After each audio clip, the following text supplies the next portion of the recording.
Un producteur ne dépense jamais de son argent personnel pour produire un film. Non.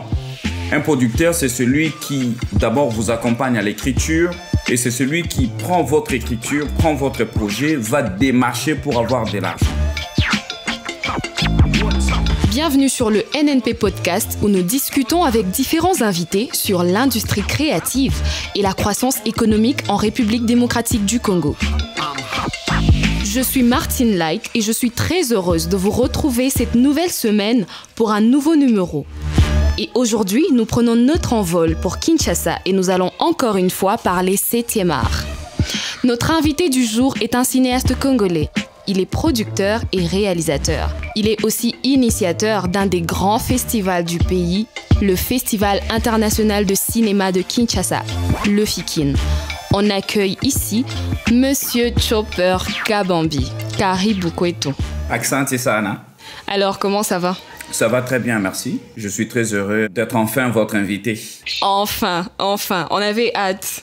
Merci beaucoup. Alors, quelles sont les nouvelles? Kinshasa, ça va? Comment ça se passe là-bas avec le cinéma et tout? Pour l'instant, de manière générale, ça va très bien. Pas plus tard qu'avant-hier, nous avons gagné un prix pour un film Kumbuka, réalisé par Van Zena. Voilà, lors du festival Cinef. On est très contents. Nous sommes en train de faire les montages de 2 longs métrages, Run et Malika.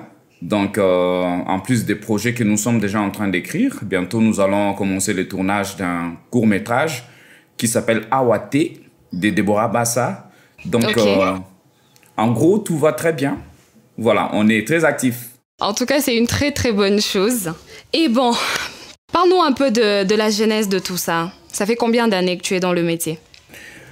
Alors, je dois avouer que moi, j'ai été dans les métiers avant vraiment de l'être, pour de vrai, dans le sens où j'ai pensé déjà mon métier avant même de commencer à pratiquer. Mon rêve, depuis tout petit, était de faire du cinéma. Et ce rêve est parti du fait, en fait, que je ne voyais pas de films. Quand j'étais en classe, mes copains de classe qui avaient des télés chez eux à la maison venaient nous raconter des films qu'ils ont vus. Et nous, chez moi, on n'avait pas de télé à la maison. Donc, je ne vivais que par cette imagination, j'imaginais des images. Finalement, j'avais tellement envie de voir un film que je me suis dit, OK, ça va. Dans ces cas, je vais faire mes propres films pour les voir.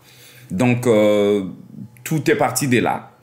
Et en grandissant, je me suis dit de vouloir faire vraiment ce qui était au fond de moi, le cinéma. C'est comme ça que j'ai dit à mon papa, « Papa, je ne vais pas faire les commerces comme tu le voulais, mais c'est plutôt les cinémas que je veux faire. » Je m'attendais à une opposition, mais à ma grande surprise, mon père a dit « Ah, Chopper, c'est une bonne chose.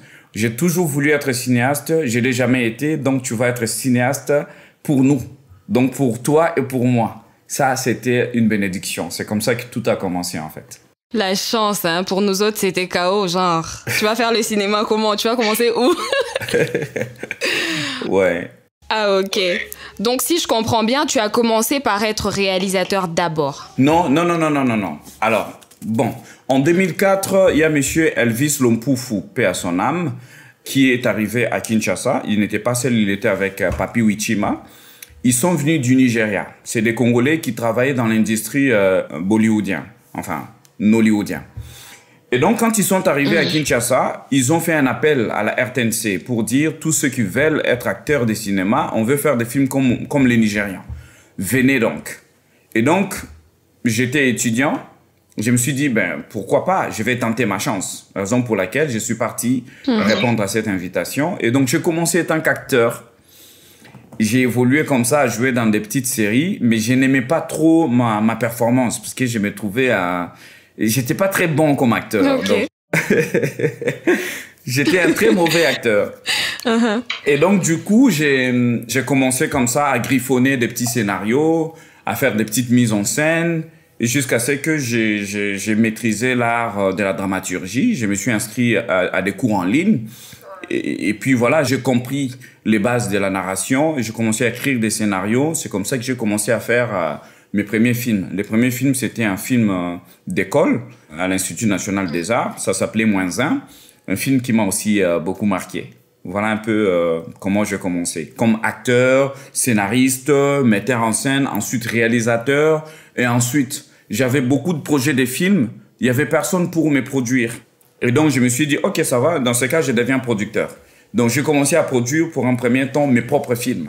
Et ensuite, je me suis dit, oh tiens, mais pourquoi est-ce qu'il n'y a pas des gens pour montrer nos films? J'ai commencé à faire des projections dans des écoles, dans les quartiers où habitaient mes parents, dans les quartiers où moi j'ai grandi. Et finalement, l'idée du festival est arrivée. Et donc, on a créé les festivals avec mes camarades. Waouh, c'est super. Comme tu en parles comme ça a l'air d'avoir été facile, d'avoir été aisé pour toi, mais j'imagine que non. Donc, parle-nous des difficultés que tu as rencontrées. C'était quoi le plus difficile, en fait, dans tout ce parcours? Le plus difficile, c'était vraiment des situations. D'abord, je viens d'une famille pauvre. Il n'y avait pas moyen que la famille me soutienne parce que vous voyez, dans d'autres cieux, les premiers soutiens, c'est d'abord votre propre famille. Quand votre famille croit en vous, et moi j'avais la chance que mes parents croyaient en moi, mais ils n'avaient pas assez de moyens pour m'accompagner dans mes aventures. D'abord, pour payer ma scolarité, je suis allé à l'Institut national des arts pour étudier les théâtres et l'option cinéma. C'était d'abord difficile de payer les frais. C'était vraiment très compliqué. Vous voyez, le cinéma est un art qui ne s'improvise pas. Il faut maîtriser les ABA. Et donc, pour ça, j'étais conscient dès le début qu'il me fallait une formation. Alors, une très bonne formation. Mon ambition a toujours été d'aller dans des grosses écoles, apprendre. Et donc, j'ai pris conscience qu'il me fallait acheter des livres, qu'il me fallait m'inscrire à des cours en ligne. Mais malgré ça, c'était très difficile. Je me souviens que ma mère m'a donné de l'argent. Je me suis inscrit à un cours en ligne au Canada. Ça, c'est ce qui m'a vraiment beaucoup aidé. Mais je voulais en faire plus. Il n'y avait pas de moyens. Deuxièmement, les moyens techniques. Je vais dire, même pour acheter un disque dur, moi, quand je fais mes 2 premiers films, je n'avais même pas encore les moyens d'aller m'acheter un disque dur pour stocker mes images. Donc, j'ai dû perdre comme ça des roches que j'ai tournées, que j'ai mis dans le disque dur d'un vieux à moi qui habitait les quartiers. Et du jour au lendemain, tu viens comme ça, il te dit que le disque dur a été abîmé, il a formaté le disque dur, alors que tu as souffert, alors énormément souffert pour faire les films. Tu vois comme ça les disques durs qui disparaissent. Donc, des petites choses comme ça qui sont aujourd'hui simples grâce au numérique. Au début, moi, quand je me suis lancé dans le cinéma, vers 2006-2007, c'était très, très, très compliqué. En plus de tout ça, les moyens financiers pour, par exemple, faire des projections dans des écoles, il faut louer du son, il faut louer un rétroprojecteur, il faut créer un écran. Donc, tout ça, c'était presque impossible pour moi au début. Donc, c'était ça les plus difficiles. Malgré ça, il y a toujours des difficultés aujourd'hui qui continuent, mais on a quand même réussi à résoudre un certain nombre de problèmes pour que tout coule, quoi. Absolument, il le faut. Et aujourd'hui, tu tiens une boîte de production, Bimpa Production. Alors, parle-nous un peu de comment tu as lancé ça et en même temps, tu vas nous parler de ce qu'est la production en soi, la production de cinéma. Bimpa Production, je l'ai lancé officiellement en 2014. C'est-à-dire que bien avant même, quand j'étais étudiant, j'avais ma boîte de production que j'ai traînée dans ma poche. Elle n'avait pas des noms, elle n'avait pas des signatures, elle n'avait pas des documents de l'État et tout. Mais quand j'ai fait mon tout premier film professionnel, je vais dire, qui s'appelle Mbote, il était très important que j'ai des documents, que j'ai une société bien assise et tout. Et donc, avec un ami, on s'est mis ensemble, on a loué des bureaux. J'ai rappelé mes 2 potes à moi, Benz Lutumama et Kadhafi Mbuyamba. Je leur ai dit, écoutez les gars, je vais créer une boîte de production et j'ai besoin de vous et de vos compétences pour pouvoir travailler avec moi. Et avant, ils ne savaient rien en cinéma. Ils ont dit, Kadhafi a dit, mais moi, je ne sais rien en cinéma. De quelles compétences as-tu besoin? J'ai dit, non, tes conseils, ta présence, on va tous apprendre ensemble et tout. Donc, ils m'ont rejoint. On a fait des documents de la boîte de production. On a loué des bureaux à Limité. Et c'est là qu'on a commencé. Et nous, on a eu la chance d'avoir un tout premier film qu'on a produit qui a vraiment marché, qui s'appelle Mbote, et c'est ce qui a lancé notre boîte de production. C'était vraiment important pour nous. Si on avait raté ces débuts, ça allait vraiment être difficile pour nous parce que jusqu'à aujourd'hui, vous avez des gens qui ont des boîtes de production, mais qui n'existent presque pas. Il n'y a pas vraiment de production ou encore des productions qui sont médiocres. Mais nous, dès le départ, nous nous sommes dit que quand on se lance dans la production, il faut avoir les capacités et les compétences des producteurs. Donc, il était question de pouvoir rechercher des résidences, de pouvoir rechercher des formations. Et c'est comme ça que moi, j'ai voyagé un peu partout au Sénégal. J'avais la chance d'avoir quelques bourses. Je suis allé au Sénégal, je suis allé à Brazza avec le projet Africa Doc, où j'ai étudié les bases de la production. C'était très important parce que un producteur doit avoir des capacités relationnelles, des capacités artistiques et d'autres capacités pour pouvoir accompagner un auteur. Parce que quand un auteur vient, il vient avec des milliers d'idées, beaucoup d'envie, mais un producteur, il doit savoir les canaliser ses énergies et pouvoir l'orienter pour pouvoir avoir un film. Voilà un peu comment Bimpa s'est lancé et en gros, les capacités que doivent avoir un producteur, quoi. Et généralement, sur quoi doit se baser un producteur pour dire « je choisis d'accompagner un quelconque projet » Vous basez généralement sur quoi? En gros, un producteur qui va vous dire qu'il se base sur quoi que ce soit pour pouvoir sélectionner un projet, c'est celui qui est un peu enfermé dans une ligne éditoriale quelconque. Par exemple, soit il travaille pour une télévision qui a des thématiques qu'il faut choisir, ou bien qu'il travaille pour une ONG ou des choses comme ça. Mais nous, étant que producteurs indépendants, on s'est fait confiance d'abord nous-mêmes. Moi, personnellement, parce que je ne peux donner que mon expérience, c'est que je me base sur ma sensibilité. Quand un projet me parle, quand ça me touche, même s'il n'est pas bien écrit, même si le scénario n'est pas bien développé, moi, je sens que je peux accompagner cet auteur à pouvoir aller loin dans ses projets. Donc, c'est beaucoup plus la sensibilité qui parle. Alors, d'autres personnes se basent sur l'aspect économique. Est-ce que ce film est vendable? Est-ce que si je sors ces films, même en salle, il y a quelques personnes qui vont venir ou pas? Il y a vraiment beaucoup d'autres aspects qui rentrent en jeu, mais de manière générale, pour nous, producteurs indépendants, c'est d'abord la sensibilité, la rencontre avec l'idée, la rencontre avec les projets joue un rôle très important. Vous écoutez le NNP Podcast. Généralement, pour nous, quand on entend parler de producteurs, on voit un grand monsieur, plein d'audace et tout. Là, je parle d'un point de vue économique.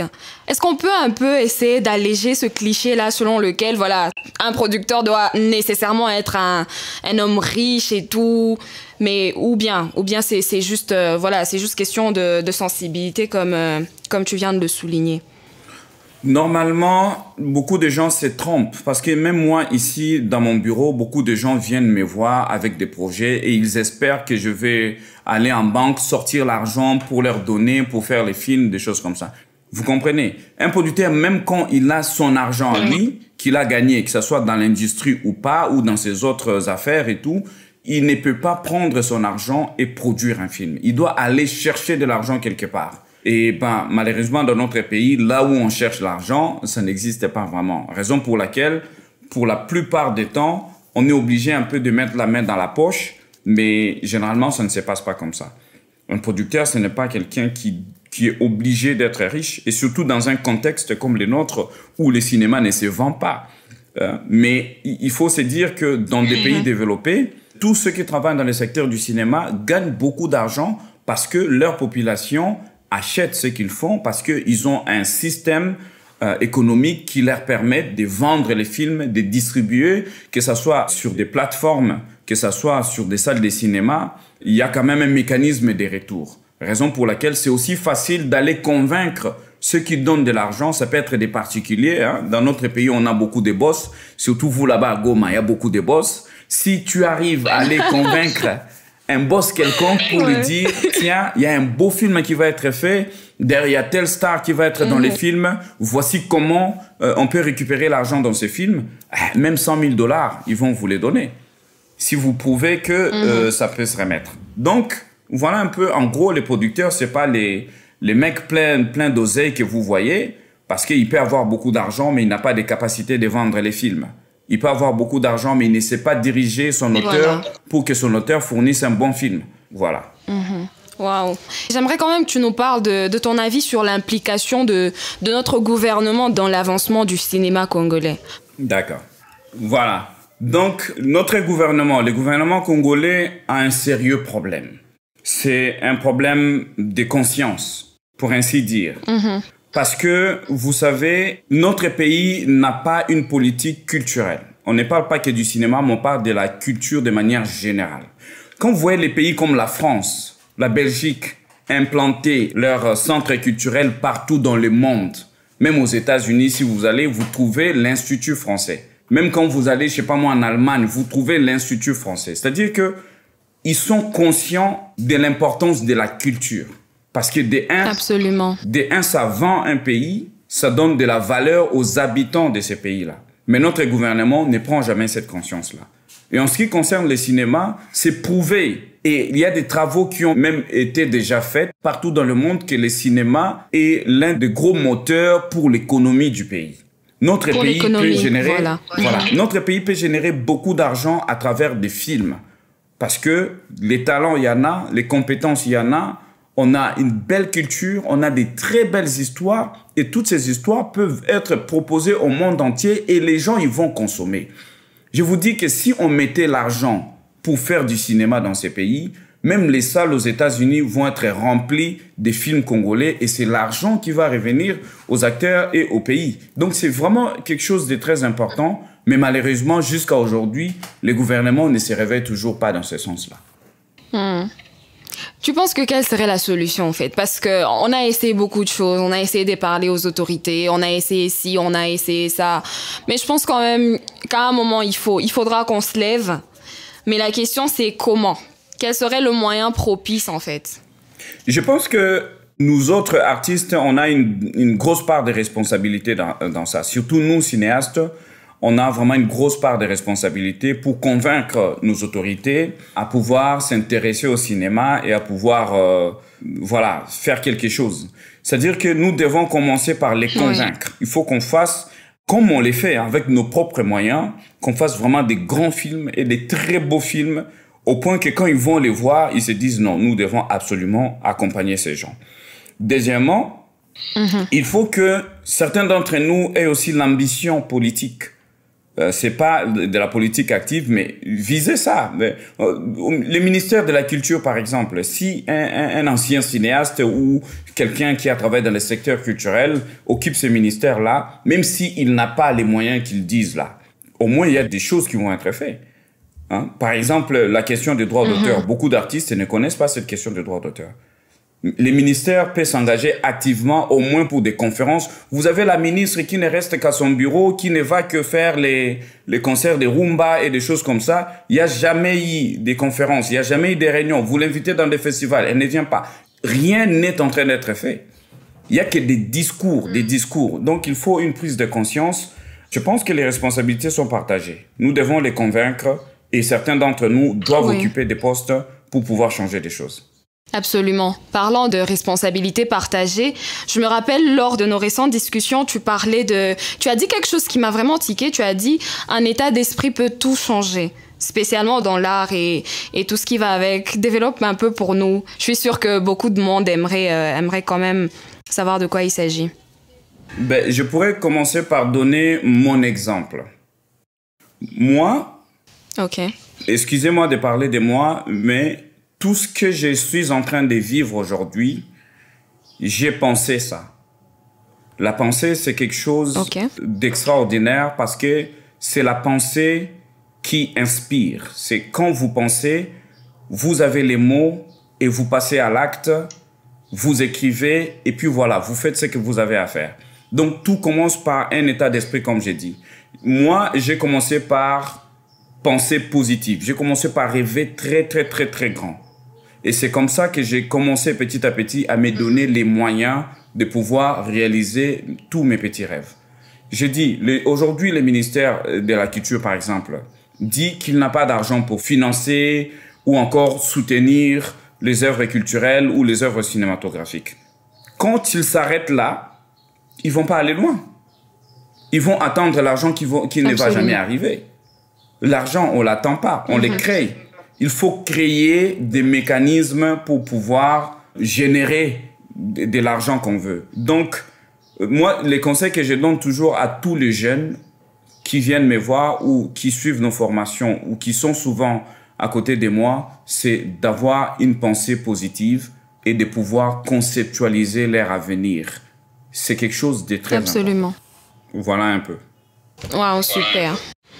Et en autant d'années de carrière, j'imagine que tu as déjà voyagé dans beaucoup de pays, tu as eu à remporter beaucoup de prix et tout, donc ça t'a mis en fait, si je peux appeler ça, permet que j'appelle ça comme ça, dans une certaine gloire, dans une certaine mise en évidence. Et ce qui m'a impressionné chez toi, c'est ton humilité. Alors moi, je voudrais qu'aujourd'hui, tu nous conseilles par rapport à ça. Comment gérer ce genre de choses? Comment gérer la gloire? Comment gérer le succès? Parce que c'est un problème énorme pour notre génération. Oui. C'est vraiment un sérieux problème. Mais d'abord, personnellement, je ne vois pas les choses comme tout le monde. Moi, ce que les gens appellent gloire, moi, je prends ça pour la pression. Mais la plupart des gens n'arrivent pas à faire la différence entre la fierté, la certitude, la confiance en soi et l'orgueil. C'est très important d'avoir confiance en soi-même. C'est très important d'être sûr de ce qu'on est, de qui on est et de ce qu'on est capable de faire. Ça, c'est très important parce que c'est ça qui vous pousse à bien faire les choses et à mieux faire que ce que vous avez fait avant. Moi, c'est vrai, j'ai sorti des films en salle, aux États-Unis, en France. Dans notre boîte Bimpa Production, on a plus de 100 trophées, 150 trophées qu'on a gagnés avec nos différents films, tout tendances confondues. Mais tout ça, pour moi, ça me donne plus de la pression que la fierté ou encore de l'orgueil. Nous sommes obligés de beaucoup faire et de mieux faire. On ne va pas pardonner notre génération. Vous savez, nous sommes une génération tellement dispersée, tellement partagée, qu'on ne se pose pas pour se poser des bonnes questions et pour travailler ensemble et changer les choses. Frank Fanon a dit quelque chose de très important. Il a dit, chaque génération a pour mission de se poser et de trouver sa mission et de travailler pour atteindre cet objectif-là, pour réaliser cette mission. Mais nous, c'est pas ce qu'on fait. Quelqu'un qui a un prix, 2 prix, qui a fait un petit film, qui a un petit succès, qui a quelques 2 ou 3 articles, c'est la star. Plus personne ne l'approche, plus personne ne lui parle. Il commence à gonfler et à manquer du respect à tout le monde, même à ceux qui ont déjà fait avant. C'est ce qui nous tue, généralement. Et c'est des comportements qui ne sont pas très bons. Je pense qu'il faut se calmer. Il y a du bonheur à partager qu'à garder pour soi-même. Voilà, moi, ce qui me fait vivre et ce qui me rend humble, en fait. L'humilité est un état de conscience. Merci pour le conseil, en tout cas. Je suis sûre que ça va aider plus d'une personne. Alors, parlons un peu FICIN, le Festival international de cinéma de Kinshasa. Non, mais franchement, nous, on est curieux de savoir comment vous êtes arrivé à construire un truc aussi grand, sans appui du gouvernement et tout. Franchement, on est curieux. C'est ce que j'ai dit. Tout part de la détermination et de l'état d'esprit. Et il faut être conscient de ça dès le début, avant de se lancer dans n'importe quelle aventure. C'est vraiment très important. Nous, par exemple, au début, on savait exactement où on veut aller. C'est vrai que l'année prochaine, ça va être la 10e édition, mais croyez-moi, on n'a même pas encore fait nos premiers pas. Nous étions conscients que ça serait vraiment très difficile de pouvoir construire quelque chose de grand comme ça.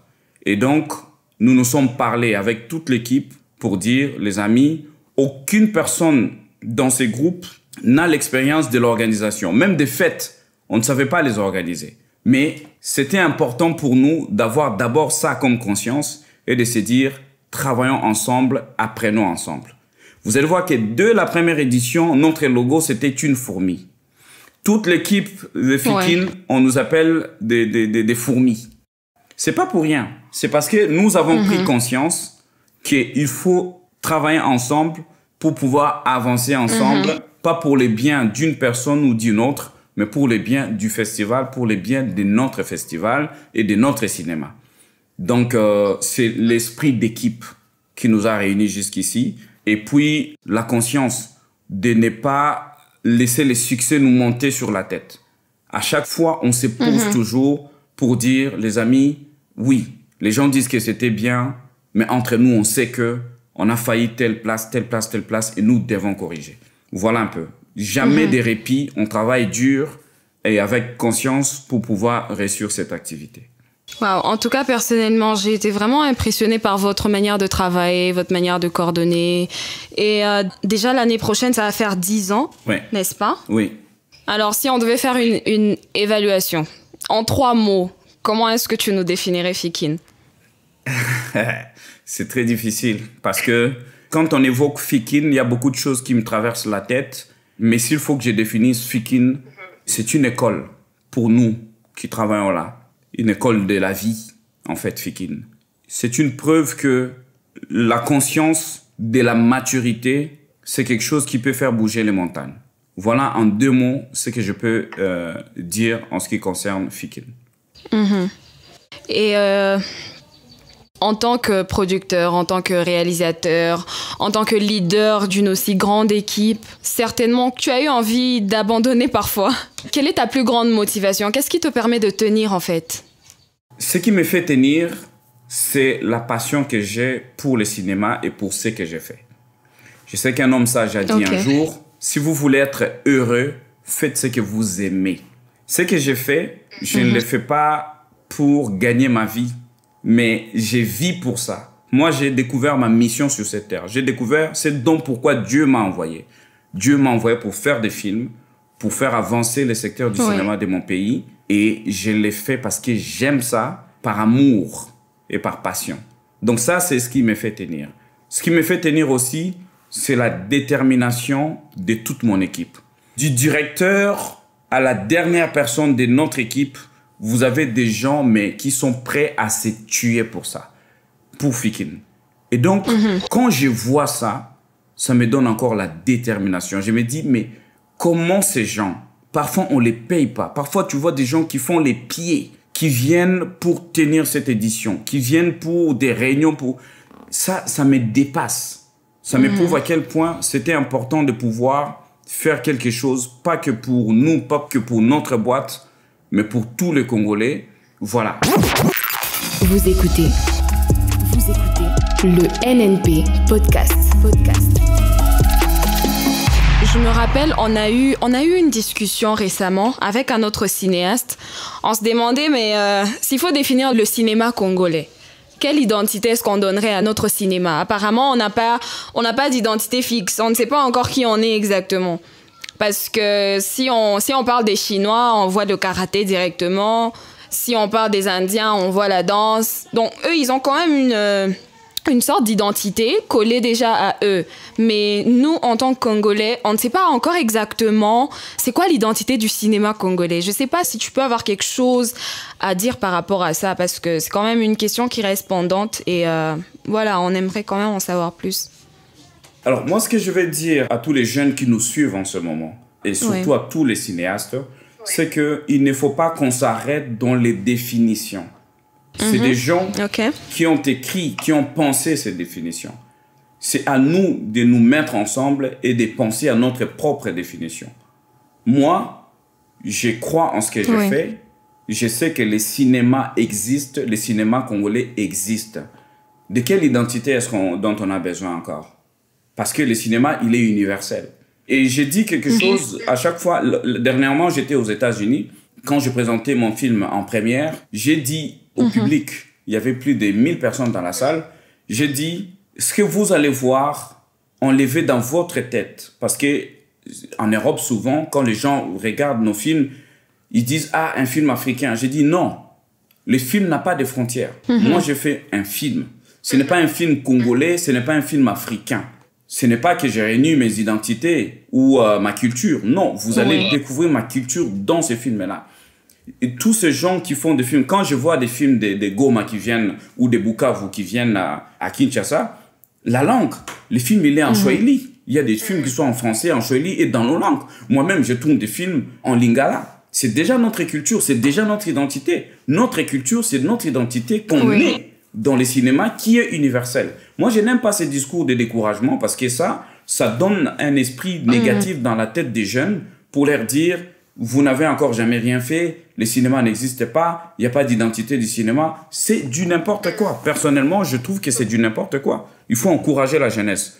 Nous avons notre cinéma qui existe à travers notre culture. Nous faisons nos films. Il y a encore un marché et l'industrie qui traînent les pas, mais ça va arriver.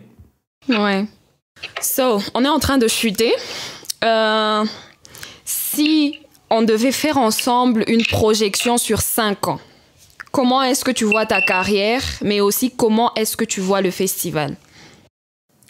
Ma carrière, je la vois vraiment beaucoup avancer dans 5 ans. Dans même moins de 5 ans, il y a beaucoup de mes rêves qui vont être réalisés parce que je suis en train d'y travailler en ce moment avec toute mon équipe. C'est très important. Nous avons les rêves de pouvoir créer un espace culturel, mais qui soit vraiment très contournable, pas qu'à Kinshasa, mais aussi dans d'autres provinces. Où on va étendre notre centre culturel pour faire la promotion de notre cinéma et la promotion de notre culture. Ça, c'est un projet qui doit se réaliser, absolument se réaliser dans 5 ans. Et c'est déjà en cours. Personnellement, je me vois produire plus ou moins, rien que BIMPA Production. Dans 5 ans, nous devons être en mesure de produire au moins 5 longs métrages l'année. C'est quelque chose qui nous tient à cœur parce que notre pays produit peu de films. On est à moins de 3 films chaque année et c'est vraiment quelque chose de pas bien. Et les festivals, je vois un des rendez-vous incontournables en Afrique. Pas seulement en Afrique centrale, mais dans toute l'Afrique. Donc, à notre 15e édition, j'aimerais avoir les gens qui viennent du monde entier, c'est-à-dire vraiment tous les pays représentés avec un seul rendez-vous à Kinshasa, au Festival international des cinémas de Kinshasa. On veut que notre festival soit les plus prestigieux d'Afrique et les mieux organisés, où tout le monde se sentirait très considéré, très à l'aise et prêt à participer, à donner une pierre. Je donne un exemple.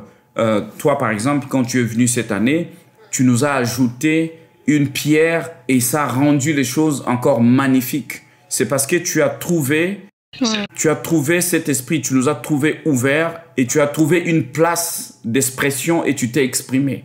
Voilà, c'est cet esprit que nous voulons propager à travers notre festival. En tout cas, on a très hâte. On a très hâte de vous voir dans 5 ans. Et pourquoi pas déplacer Fikine à Goma, à Bukavu et partout au Congo. En tout cas, on a très hâte de voir ça. Alors, sur autant d'années de carrière, quelle est la plus grande leçon que tu aies apprise? La plus grande leçon que j'ai apprise, c'est que... je sais pas, on dirait qu'il n'y a pas de leçon.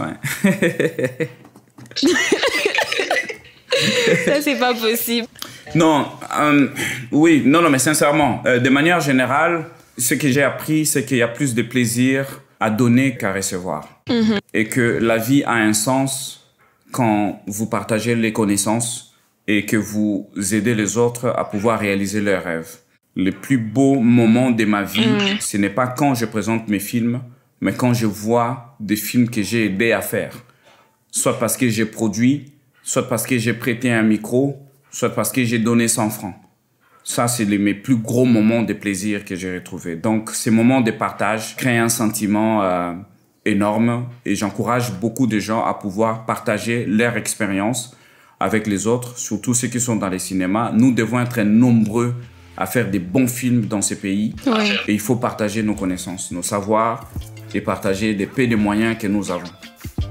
Absolument. Cette discussion a été très intéressante, très enrichissante. On n'a pas envie de s'arrêter. Merci beaucoup. Merci. Mais on va devoir chuter et te dire merci beaucoup. Merci d'avoir accepté notre invitation. Merci plutôt à vous de m'avoir invité. Merci à tous ceux qui vont nous suivre. Et sachez que le cinéma congolais a besoin de tout le monde. Chacun de nous peut être acteur pour son développement. Merci. Absolument. Reviens quand tu veux, c'est chez toi ici. Merci beaucoup. Merci. Alors, c'était le NNP Podcast. On était très ravis d'être avec vous. Continuez de nous suivre sur toutes nos plateformes et on se dit à la semaine prochaine. Bye. Welcome to the new world of audio production in Goma City. Goma Production. We are a hub to your business success. NNP, Goma Production. Joignez-nous pour vos productions audio